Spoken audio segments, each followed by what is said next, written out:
Hey dude, throwaway here because, well, I guess this is one of those stories I never thought I'd be telling.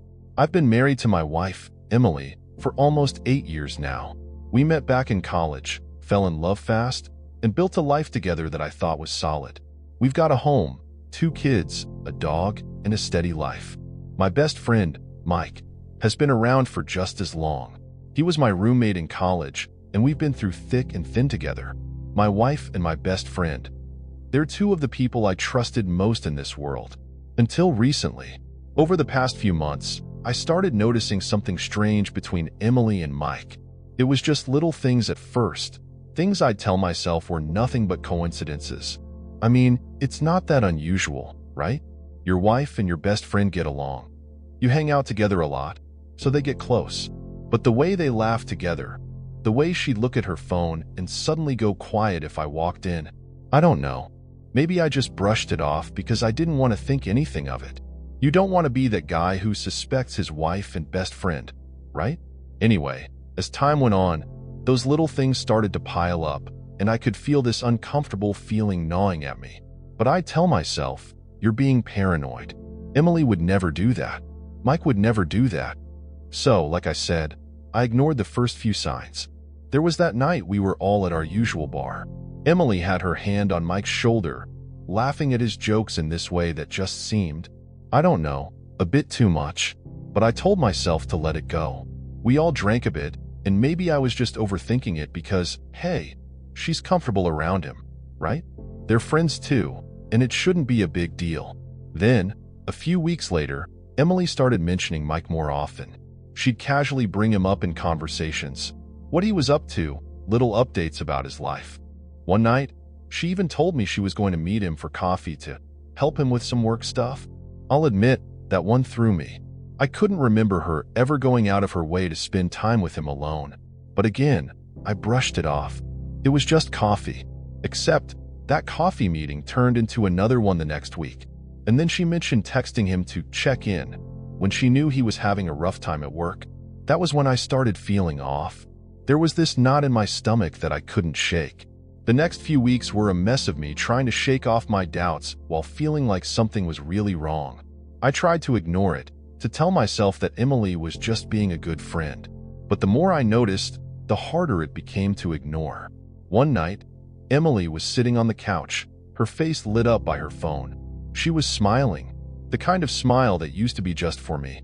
I asked her who she was texting, trying to keep my voice casual, and she looked up, almost startled. She quickly said it was just Mike, and then added, he's going through a tough time at work, so I'm just trying to be there for him. I didn't push, but the whole thing left this bitter taste in my mouth. A few days later, I came home early from work. I wanted to surprise her, maybe take her out for dinner. But when I walked in, she was on a call. She didn't hear me come in, so I could hear her tone, this soft, almost playful voice she used to reserve just for me. When she saw me standing there, she ended the call in this flustered, awkward way, saying, "Oh, Mike, I'll call you back later." Then she looked at me, her face a little pale, and said, "Oh, hey, you're home early." Something felt off. I mean, who talks to their husband's best friend like that? I tried to shake it off, really. I did.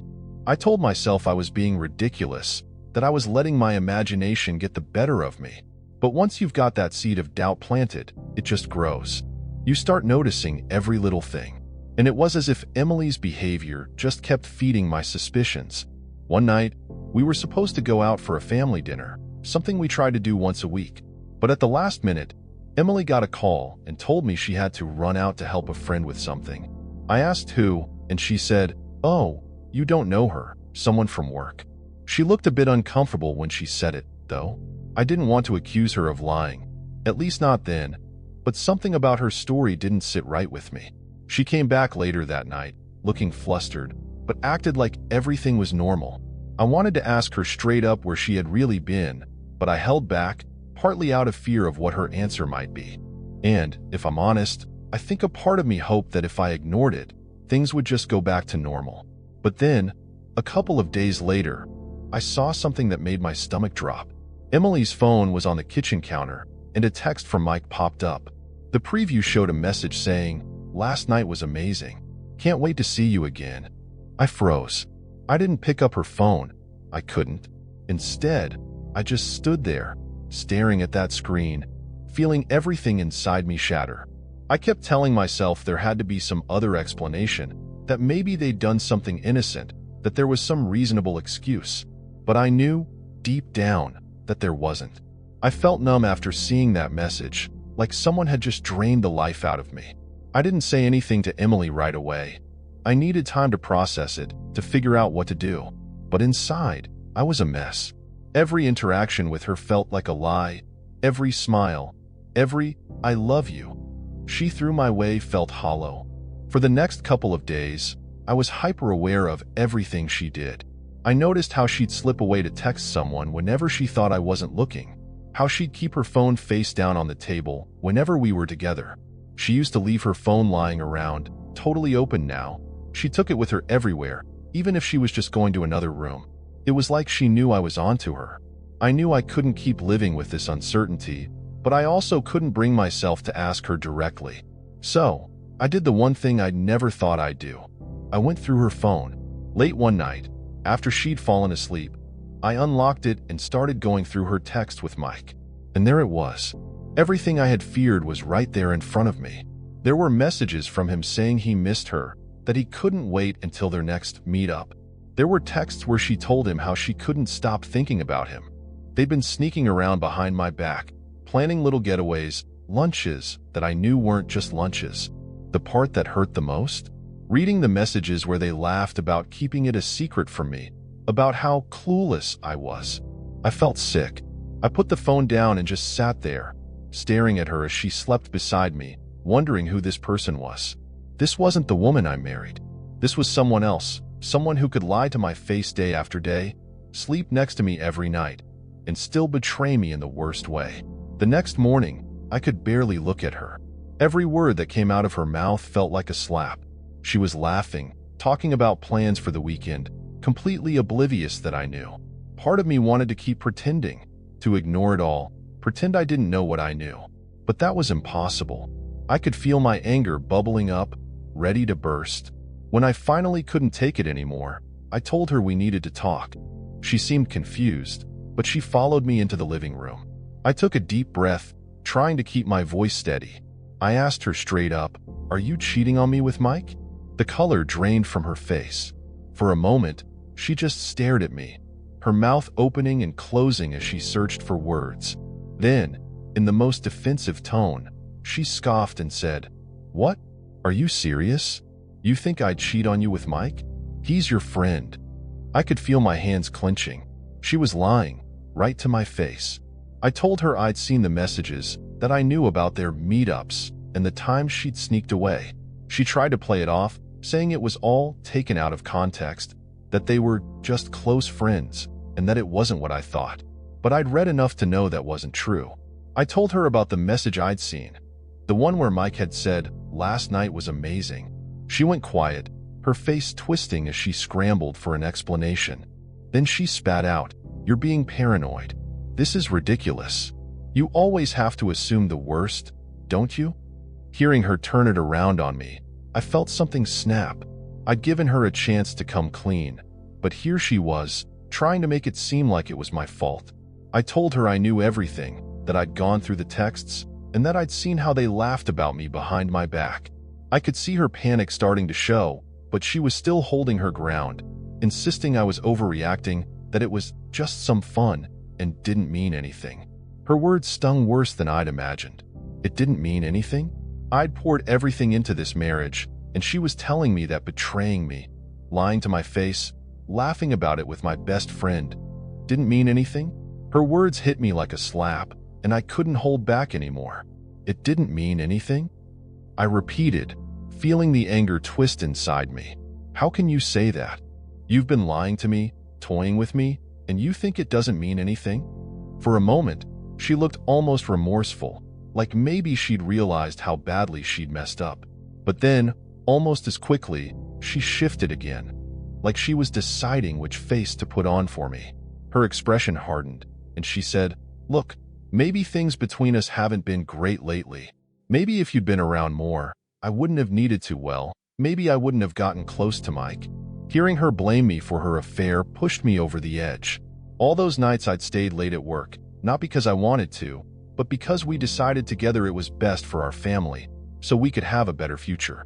I'd sacrificed so much, thinking it was for us, while she'd been sneaking around behind my back, making me the fool. I told her exactly that, laid it all out, how I'd done everything I could for us, only to find out she'd been laughing with Mike about how clueless I was. At that, she dropped her defensive act and just stood there, finally quiet. I could see her walls crumbling. She opened her mouth to say something, maybe an apology, maybe an excuse, but nothing came out. For a moment, there was just silence between us. And then, she started to cry. I'd never seen her like this, so broken, so desperate. She reached for me, like somehow touching me would make me forget everything I'd just discovered. But I stepped back. I couldn't let her do this. Not now, not after everything. "Please," she whispered, tears streaming down her face. "It was a mistake. I know I messed up, but can we work through this? I love you, I swear." I just stood there, shaking my head, feeling emptier than I'd ever felt. After that confrontation, everything felt surreal. Emily kept pleading with me, saying all the things she thought I wanted to hear, that she loved me, that it was a stupid mistake, that she could change. But I couldn't unsee what I'd read, couldn't unfeel that wave of betrayal. It wasn't just her, either. Every time I closed my eyes, I saw Mike, my best friend, laughing behind my back, sneaking around with my wife like it was some kind of game. I knew I had to confront him too. So, the next day, I called him. He tried to play it cool, greeting me like nothing was wrong. But I cut right to the chase. "I know everything, Mike. I know about you and Emily." There was a long silence on the other end. I could practically hear his brain scrambling, trying to decide whether to deny it or come clean. Eventually, he sighed and said, "Look, man, I'm sorry. I didn't mean for it to happen. It just kind of did." Hearing that half-hearted excuse made my blood boil. "It just kind of did? Are you serious? We've been friends for years, Mike. You were supposed to have my back, not stab me in it." He had the nerve to tell me that he and Emily had felt a connection and that they didn't want to hurt me. I laughed bitterly at that. How could he claim he didn't want to hurt me while sneaking around with my wife? He started rambling about how he'd wanted to end things, how he'd never meant for it to go this far. But I'd heard enough. I told him to stay the hell away from me and from my family. If I ever saw him near my house or my kids, there'd be hell to pay. I hung up before he could say anything else. Cutting him off felt right, but it didn't bring the relief I thought it would. Instead, it left this hollow ache, like losing a part of myself. After that call with Mike, everything felt quieter, but not in a comforting way. More like an emptiness, a heavy silence that hung around me, even when Emily was there, tiptoeing around the house, looking like she didn't know what to do with herself. She'd try to talk to me, ask me how I was feeling, as if I could just express in a few words the mess she'd left inside me. I felt like I was losing pieces of my life all at once. My marriage, my best friend, even the home I'd once felt so proud of. Emily still tried to cling to the idea that we could fix things, that maybe some counseling or time would bring us back. She'd apologize every time I walked past her, try to reach for my hand, but I'd pull away. I couldn't bear to touch her. Every time I looked at her, all I could see were those messages. Her laughter with Mike, her lies. It was like she was a stranger living in my home, and I had no idea who she really was. My friends and family sensed something was wrong, but I hadn't told anyone the full story yet. Part of me didn't want to say it out loud, didn't want to make it real. And, honestly, I didn't want to see the look in their eyes when they knew I'd been betrayed by the two people closest to me. So, I kept it to myself. But that loneliness grew. I couldn't escape it. At night, I'd lie awake, going over everything in my mind, replaying the last few months, wondering how I'd missed the signs, how I'd been so blind. And during the day, I was a shell of myself, just going through the motions. Emily tried to keep things normal for the kids, and I did too. But there was this tension in the air, something they were picking up on, even if they didn't understand it. They'd ask me if I was okay, in that innocent way kids do, and it broke my heart every time. And still, the questions kept gnawing at me. Why? How long? Was I just not enough? The questions haunted me day and night. Every quiet moment, every lull in the day, I'd find myself slipping back into the same spiral. Why did she do it? Was there something wrong with me? Something I missed? Something that made her want to look elsewhere? Was I a fool this whole time? I found myself overanalyzing every moment in our marriage, every little fight or cold shoulder. Had this been festering for years? Did she ever love me the way I loved her? And then there was Mike, a guy I trusted with everything, who knew our lives inside and out. I couldn't help but feel like I'd been the punchline of some sick joke. I wondered if they'd laughed about me behind my back, or if they'd ever felt a shred of guilt. I couldn't talk to anyone about it. Not yet. It felt too raw, too humiliating. So, I kept it all inside, going around in circles. I'd go to work, force myself through the day, and come home to a house that didn't feel like home anymore. Emily was there, trying too hard, acting like if she cooked my favorite meals or wore my favorite dress, maybe I'd forget everything. But it was insulting, honestly, like she thought these shallow gestures could erase the betrayal. Then, one evening, she tried to bring it up again. She told me she was willing to do whatever it takes to fix things, that she'd end all contact with Mike, even if it meant cutting off mutual friends. She was practically begging. She looked desperate, like she was finally starting to understand the gravity of what she'd done. But I just felt empty. I didn't have it in me to forgive, not even close. I told her I needed time, space to think, and that right now, I didn't know if I could ever trust her again. She started crying, saying she'd never meant to hurt me, that it was a mistake, a lapse in judgment. But all I could think was that a lapse doesn't go on for months. It was in that moment I realized that I was hanging on more out of habit than hope. That night, after our conversation, I sat in the dark for hours, thinking about what it meant to move forward. Emily's words echoed in my head. Her desperation, her promises, her pleas to work through this. But her betrayal had changed something fundamental inside me. I could feel it in my bones. There was no going back to what we had. What we had didn't even exist anymore. It was all built on trust, and that trust was shattered beyond repair. The next day, I made the call to a lawyer. Just gathering information, I told myself. I needed to know what my options were, what a separation would look like. Part of me felt relieved, like a weight was lifting. The other part was numb. I couldn't believe it had come to this, that my marriage was on the line because of the two people I trusted most in the world. When I got home that evening, I told Emily I wanted to talk. She sat down, looking hopeful, maybe even a little relieved, like she thought I'd decided to forgive her.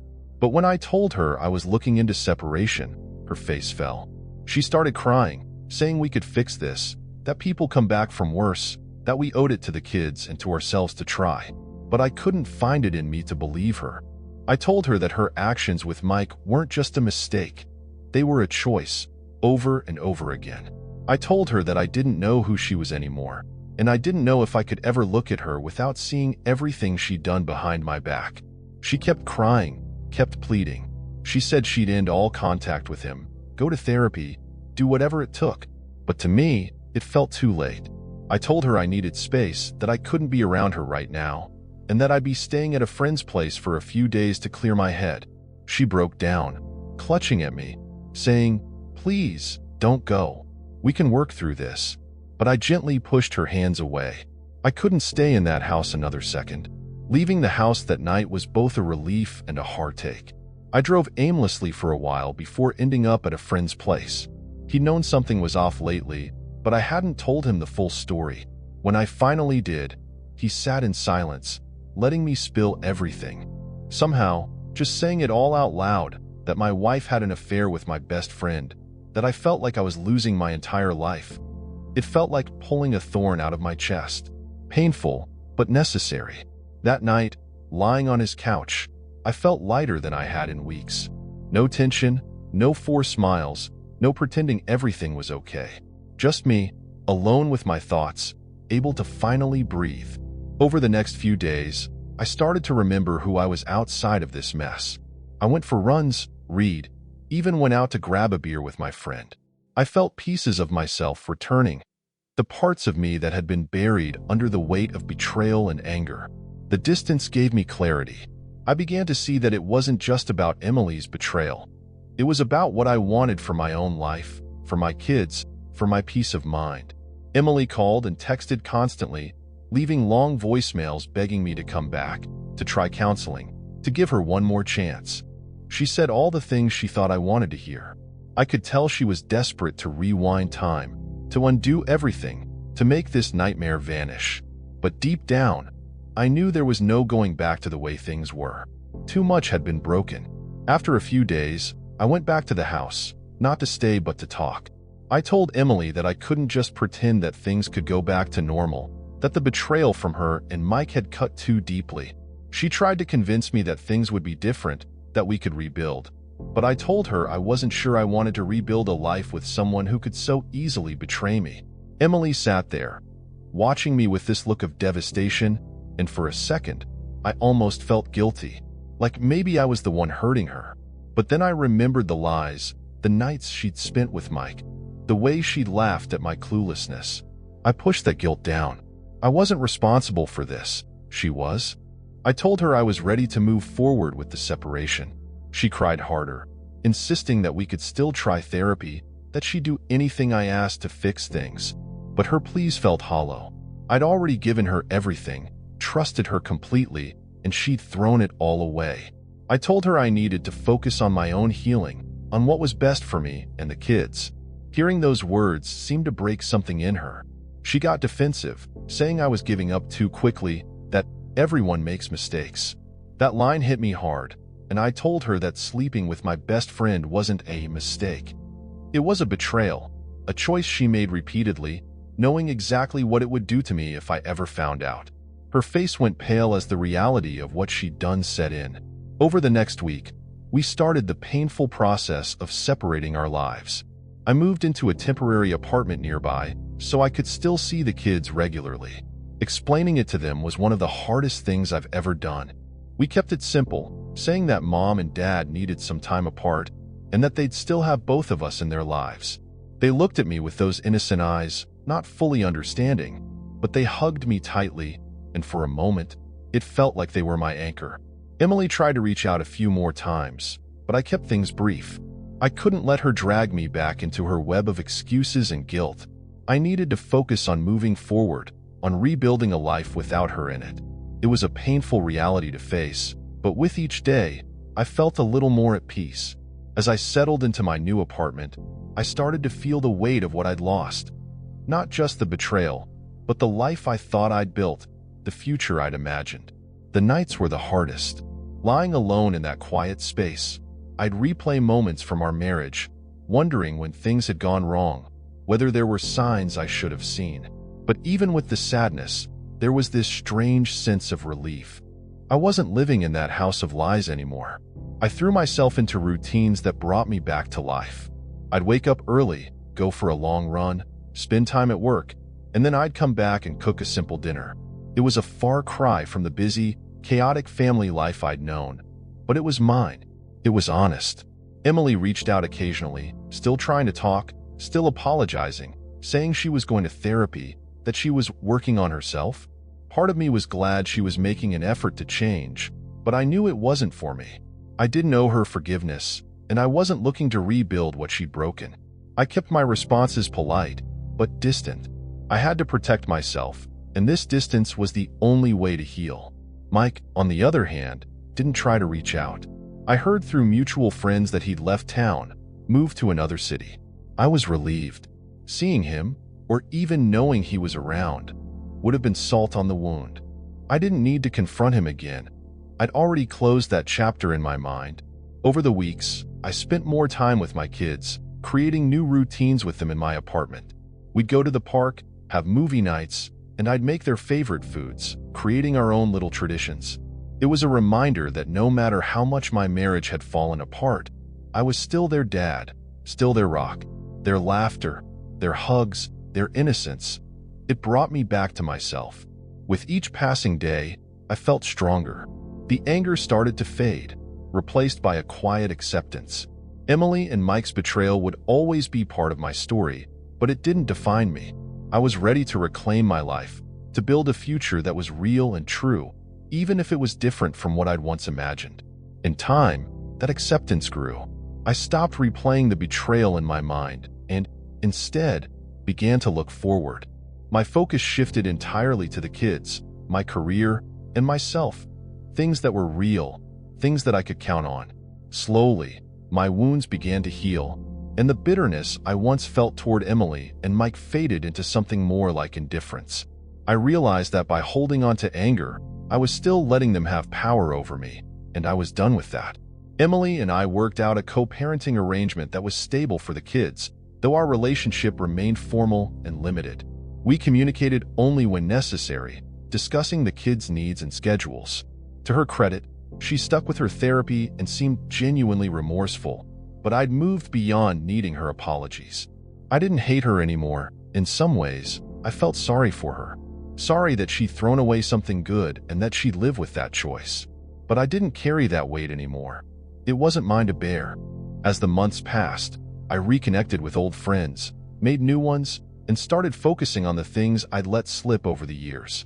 I joined a hiking group, started learning guitar, little things I'd always wanted to do but had put on hold. Each new experience felt like a step further from the pain of that betrayal, a reminder that life didn't end because my marriage did. Then, one evening, as I was out at a local coffee shop, a woman struck up a conversation with me. Her name was Rachel, and she had this easy, genuine smile that felt like a breath of fresh air. We ended up chatting for hours, about everything from travel dreams to favorite books. For the first time in a long while, I felt a spark of hope. I didn't know where it would go, but it reminded me that there were new chapters to write, that life had more to offer. Now, looking back on everything, I realized that the betrayal, as painful as it was, became a turning point. It forced me to confront truths I'd avoided, to find strength I didn't know I had, and to rebuild a life that was entirely my own. I learned that trust is precious, that true friendships are rare, and that self-worth is non-negotiable. If there's one thing I tell anyone going through a betrayal like mine, it's this: it hurts deeply, but you'll come out stronger. Don't let their actions define you. Take the time to heal, focus on what brings you peace, and know that better days do come. And now, I'm finally at peace, not because I've forgotten, but because I've moved forward.